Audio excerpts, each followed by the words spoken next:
Welcome to my channel. Hi everybody, welcome to my channel.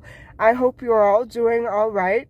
And today I thought I would do an episode of my messy Italian kitchen. And here I am at Tim Hortons. And I just couldn't resist a nice cup of coffee. My cream turned sour this morning, so I didn't get a proper cup of coffee, and so here it is. And this is the original blend. It's my favorite. I'm also trying another one of my favorites, and I shouldn't be having this because of my cavities, but I am. I'm going to try it. It's a salted caramel.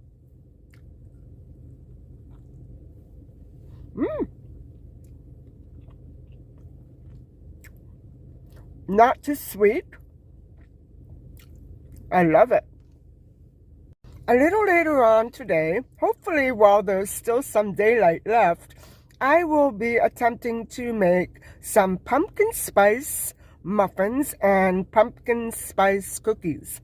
And so what I need are some cookie cutters and some ingredients for pumpkin spice muffins and cookies. So I think I'll just take you along with me today. And it's a beautiful, cool, very cool autumn day. And so I don't want to spend it inside. I've been cleaning my arms off, all week. And I missed 2 doctor appointments, and now I have to reschedule. I feel so bad about that. That's how busy I have been cleaning, and there have been some issues surrounding my building's windows, so, it really took up a lot of my time. The cleaning was quite difficult, but now I think I have everything down to a T, and I'll explain more about it later. But anyway, let's head out now to the stores and pick up the ingredients for the sweets that I'm going to be making. By the way, I just thought I would add quickly, again, they're going to be sugar-free, relatively sugar-free, and I will be substituting butter with applesauce all throughout these 2 recipes. So I just thought I would let you know. I'm not going to be adding any butter or sugar to these delectable treats.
orange peel, and there's the egg. Now, bear in mind, I'm going to be putting about a half to 1 teaspoon of all the ingredients, about a quarter of a cup of coconut sugar, and it does call for white sugar instead of coconut sugar, but I'm just going to skip the white sugar altogether. Cinnamon, cloves, pumpkin spice, nutmeg, pumpkin seeds, cashew nuts, and instead of butter, I'm going to be using some applesauce, and I'm going to be throwing in about a half a cup of applesauce, and so we'll have to see how that goes. Vanilla extract, pumpkin, of course, and baking powder, about 1/8 of a teaspoon of baking powder, and 1 cup of flour. So hopefully that will amount to quite an awful lot. I don't want to make too many muffins. I think this makes about 12 to 14. So I'm just going to see how they turn out and then probably freeze them, because I don't want to be stuffing my face with muffins for the rest of the week.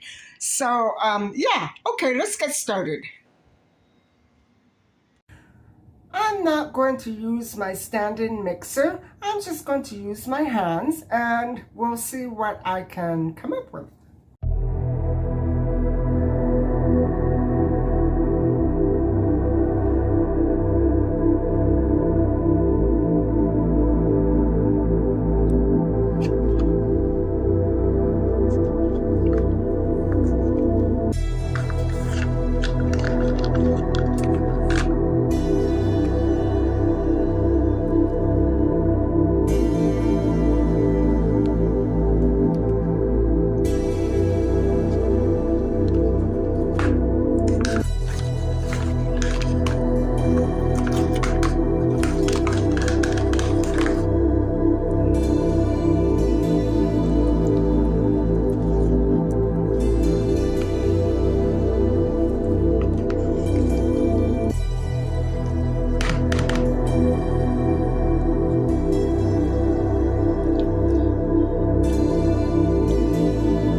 So here they are, and they baked at 350 for 25 minutes, and they seem to be perfectly done, and they're nice and moist.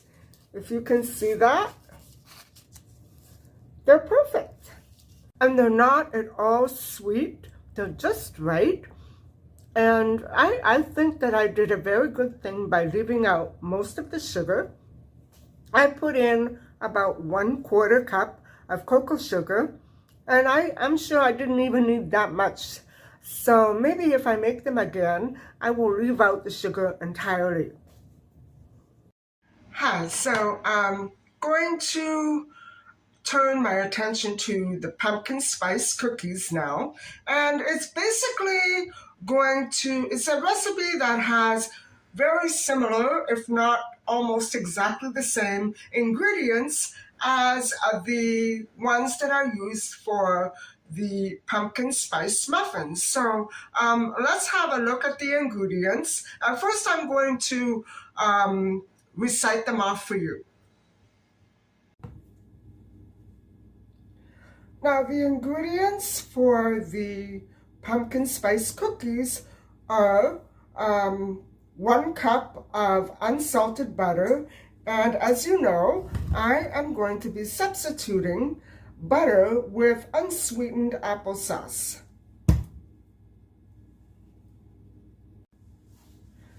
3/4 of a cup of brown sugar. I'm going to use 1/4 of a cup of either cocoa sugar or brown sugar, not 3/4. And 1 large egg, 1 teaspoon of vanilla extract, and a half a cup of pumpkin pie filling, and that's about maybe a little more than a half a cup. So I'm going to be using this, and 3 cups of flour. That's a lot of flour. I may reduce the amount of flour. We'll have to see. 1 tablespoon of pumpkin pie spice, which I use for the muffins. Also calls for 1 cup of pecans that will be roughly chopped. And what I'm going to be doing is, because I don't have pecans, I'm going to be using almonds and cashews. And so what I'm going to be doing, also some pumpkin seeds. What I'm going to be doing is I'll be roasting them and then blanching them with the grinder and make them all nice and smooth, just like I do at Christmas. 1 teaspoon of baking soda and a half a teaspoon of salt. And I think I'll probably throw in some cinnamon and nutmeg. And here are more cookie cutters that I thought I might try out. I think this might be a little bit of fun.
So that's it. The cookies are in the oven for 12 minutes at 350 degrees. And I have way lots dough left over, but I think I'll leave this for another day.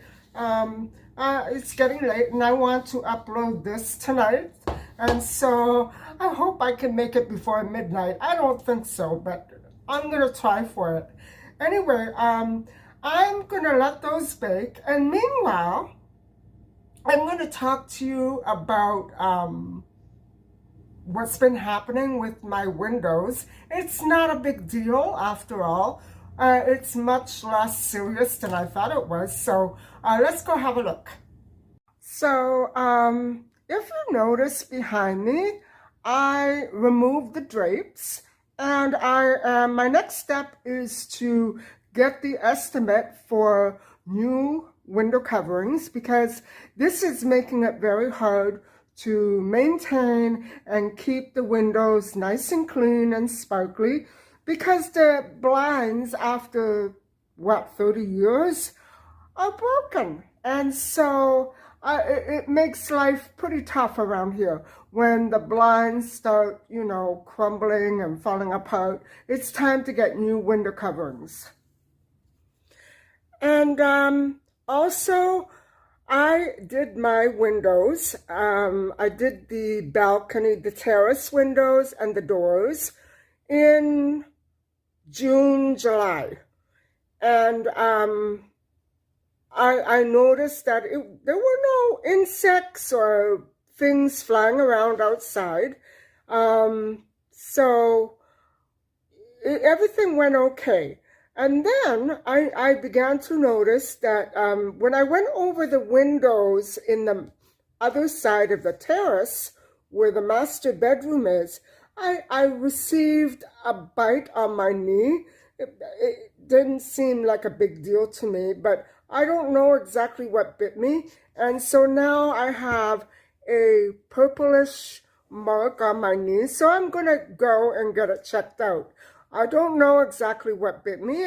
To me, it felt like a mosquito bite. But then I think what happened was something came along and bit me again in that same spot. And somehow it didn't heal properly. And I remember it was slightly itchy, and I didn't think about it anymore. But yeah, I need to get that checked out. And so last summer, I did do the inside of the windows here, and I looked inside. I'm going to show you. I'm going to let you have a peek. I looked at my screens and the inside of the pane in between where the window track is. It was all clear. It was beautiful. And I said to myself, okay, I'll just do the inside of the windows and not bother with the screens this year. Actually, when I tried to open the window fully the way I have been doing for 30 years, it didn't open.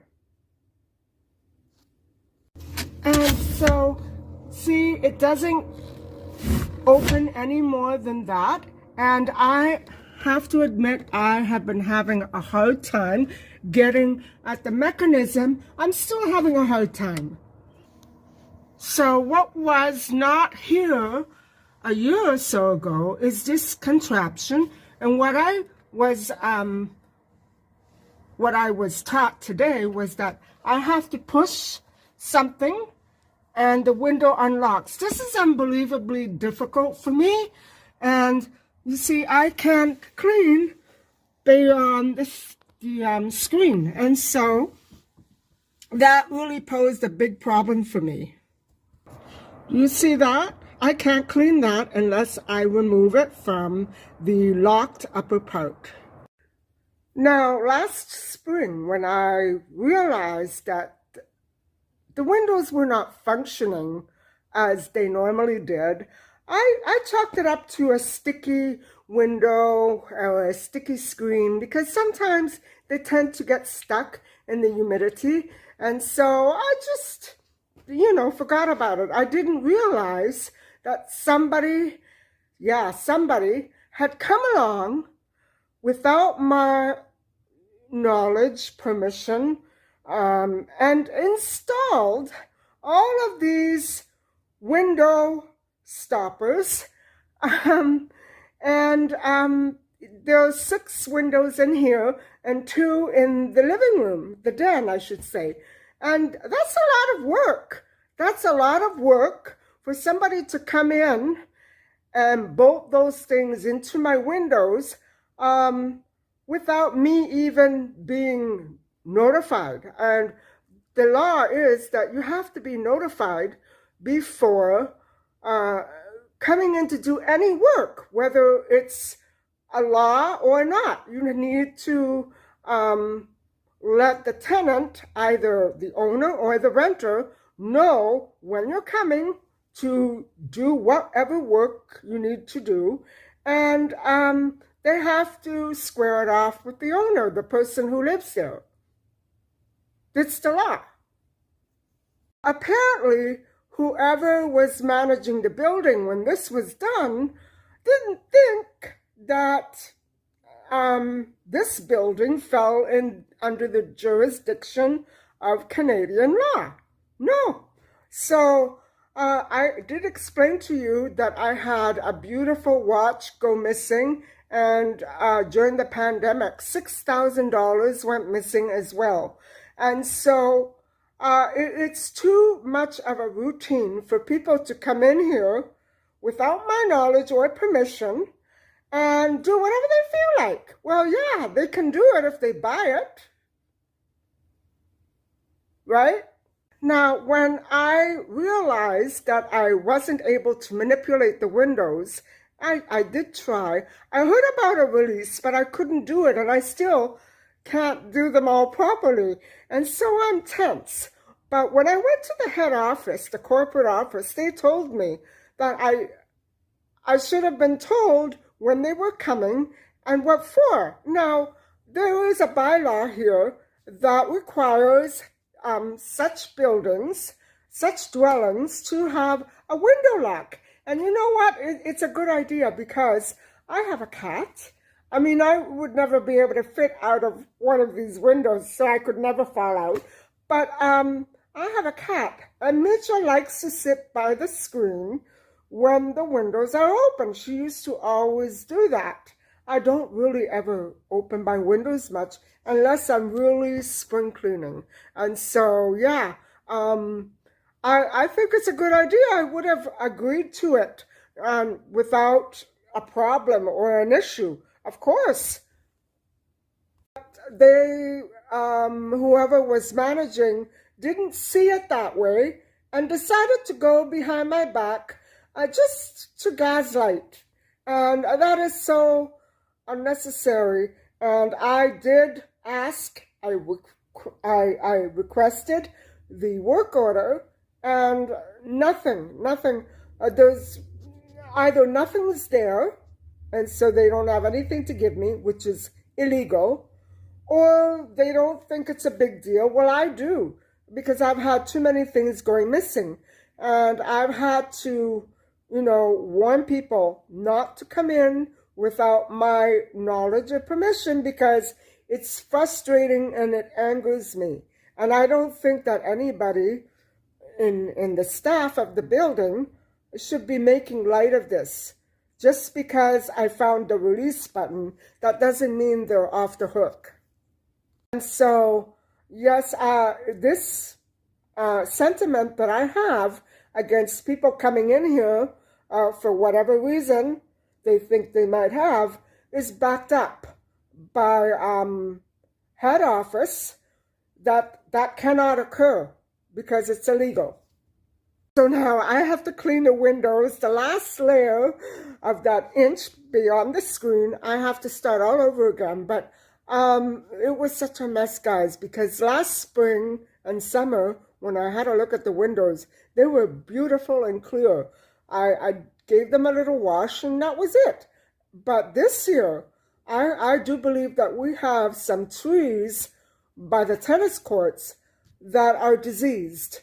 And it needs to be taken care of. I don't know if that's the issue, but the issue is definitely the trees that are right under my window. And I'm actually thinking of having this bad one that's near the kitchen just sealed off, like the one in the middle here. I'll show you. Here it is, guys. There's no window right here. So that is what I would like on the side that I just showed you. Yes, this is the one that's very, very difficult to clean, usually. Last year it was beautiful, but this year again, it was piled high with insects, and I noticed that one of the screens is no longer fits. I know it's hard to see, but you see, this middle window is filthy because I couldn't get at it. Well, now I hope I can. There's a gap right at the edge of that screen, and that is where all the insects came in. And that's why I want to seal it off completely without any windows. Like sliding windows, if you know what I mean. Here's a brief update, and yeah, that's what happened when I transplanted my basil and my parsley, I'm going to show you in a minute, into bigger pots. And so this, they survived 2 transplants. And look at this eggplant. Guys, I don't know what to do with it. I know that I have to trim it somehow. I mean, look at how tall. But it's beautiful. I love it. This is my cinnamon basil, and it's so strong. I love to cook with it. And there's the parsley. I hardly ever see any more dead leaves, and it's really thriving.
Well, I think the cookies turned out okay, and I am just going to see if I can rustle up some decorations, some icing, and see how they turn out.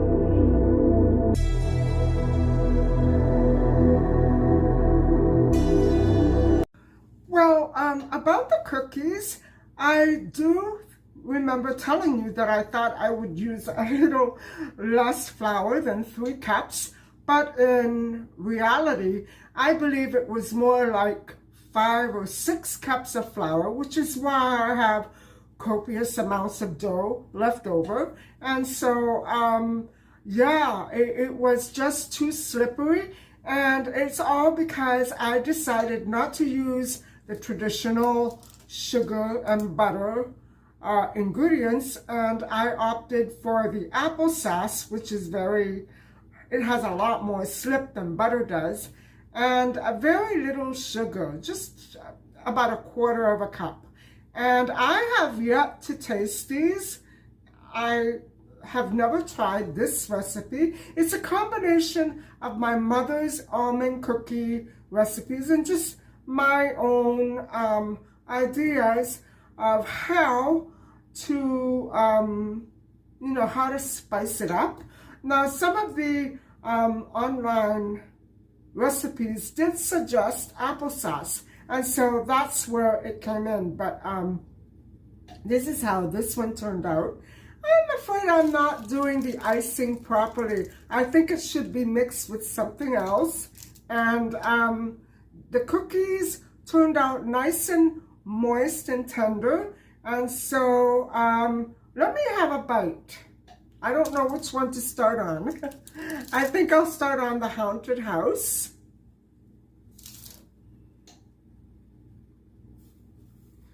Look at that texture.